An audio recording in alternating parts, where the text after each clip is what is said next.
Oui, salut les amoureux du ballon rond, j'espère que vous allez bien. Et aujourd'hui, on commence en Espagne avec une triste jour pour le football espagnol.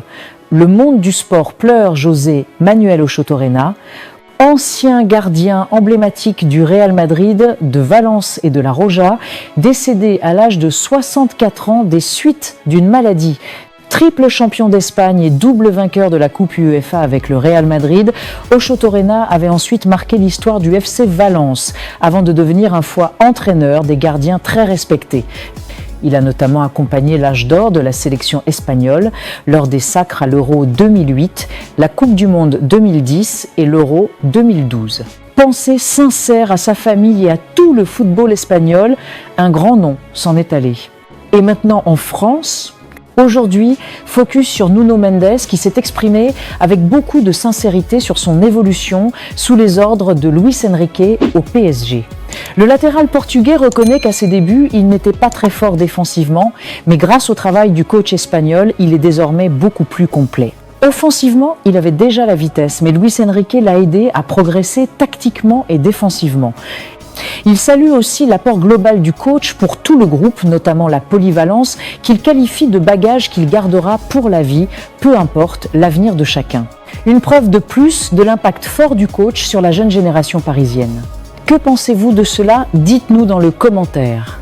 Et encore, du côté espagnol, tension discrète entre Xabi Alonso et Vinicius Junior au Real Madrid. Depuis le début de saison, Vinicius a été mis sur le banc à 3 reprises sur 13 matchs par Xabi Alonso. Une gestion plus froide que celle de Carlo Ancelotti avec pour but de le pousser à se dépasser selon les sources du Diario AS. Mais du côté du joueur, le ressenti est tout autre. Vini aurait perçu ses choix comme une remise en cause de son statut d'intouchable au sein de l'effectif merengue. La goutte d'eau ? Sa sortie alors qu'il était en forme face au Barça, ce qui a déclenché sa colère en interne. Selon Marca, les dirigeants comprennent sa frustration, signe de son engagement fort pour le club, mais rappellent aussi qu'en tant que 3e capitaine, il se doit d'avoir un comportement exemplaire, même dans les moments de désaccord. Le Real Madrid joue l'équilibre entre autorité et gestion des égos, à suivre de près. Et de l'autre côté, Lamine Yamal en pleine tempête médiatique. La presse espagnole le démonte après ses propos chocs sur le Real Madrid.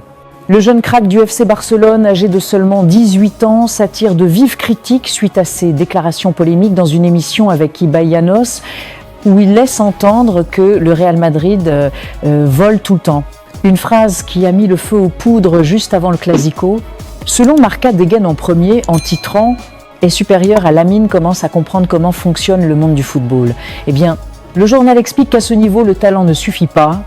Il faut aussi savoir gérer sa communication. Marca estime que Yamal voulait faire le show en streaming d'avant-match, mais qu'il n'a pas su répondre sur le terrain, notamment lors de la lourde défaite face au Real au Bernabéu.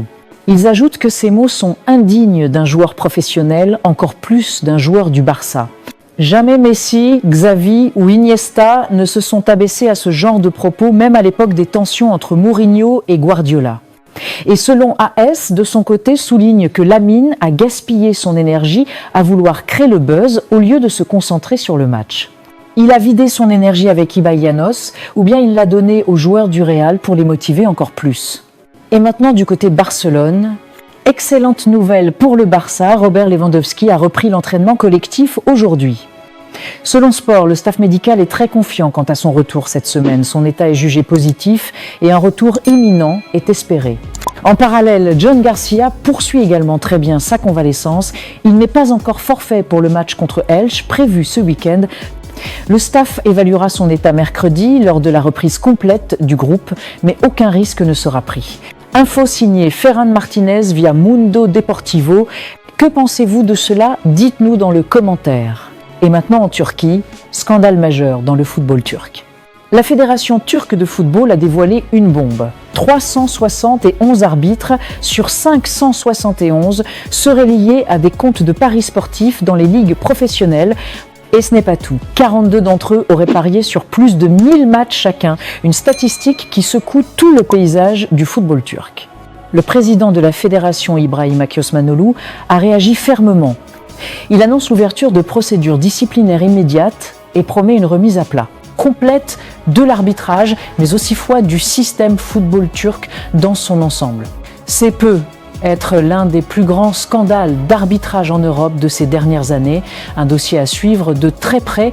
Que pensez-vous de cela? Dites-nous dans le commentaire. Et de l'autre côté, Ivan Rakitic crée le buzz avec ses déclarations tranchantes. Toujours aussi franc, l'ancien du Barça n'a pas hésité à donner son avis sur deux comparaisons qui font débat depuis des années. Sur le duel Iniesta-Verres-Modric, Rakitic lâche. C'est comme choisir entre ma mère et mon père, mais Modric. Une réponse sincère qui montre à quel point il respecte son compatriote. Et quand on lui demande de trancher entre Xavi et Modric, il ne laisse aucun doute. Modric, des propos forts qui risquent de faire parler en Espagne, surtout du côté de Barcelone. Que pensez-vous de cela? Dites-nous dans le commentaire. Et maintenant en Italie. La Juventus se sépare d'Igor Tudor. Après une série de résultats décevants, la direction turinoise a pris la décision radicale de limoger l'entraîneur croate seulement quelques mois après son arrivée. Massimo Brambilla, actuel coach de la Next Gen, assurera l'intérim en attendant la nomination d'un nouveau coach principal. Ce choix reflète la pression énorme autour du club, à la recherche d'un nouveau souffle et de résultats immédiats. Plusieurs noms circulent déjà pour prendre la relève et les tifosi attendent un électrochoc pour relancer la saison. Une page se tourne à Turin. Que dites-vous de cela? Dites-nous dans le commentaire. Et de l'autre côté, coup dur pour Kevin De Bruyne. Le maestro belge est officiellement victime d'une déchirure musculaire et sera absent plusieurs mois selon les médias italiens. On parle d'une indisponibilité estimée à environ 3 mois, ce qui signifie qu'il manquera la fin d'année 2025, aussi bien avec la Belgique qu'avec son club, le Napoli. Une vraie perte pour l'équipe nationale en vue des prochaines échéances, mais aussi pour le Napoli, qui comptait sur son expérience et sa créativité dans les matchs clés. Toute la planète foot lui souhaite un fois prompt rétablissement.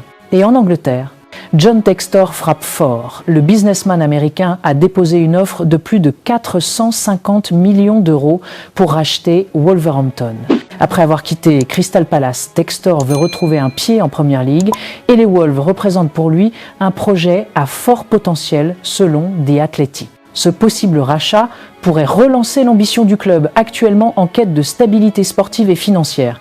Un gros coup qui pourrait redistribuer les cartes dans le paysage du football anglais, à suivre de près. Que pensez-vous de cela? Dites-nous dans le commentaire.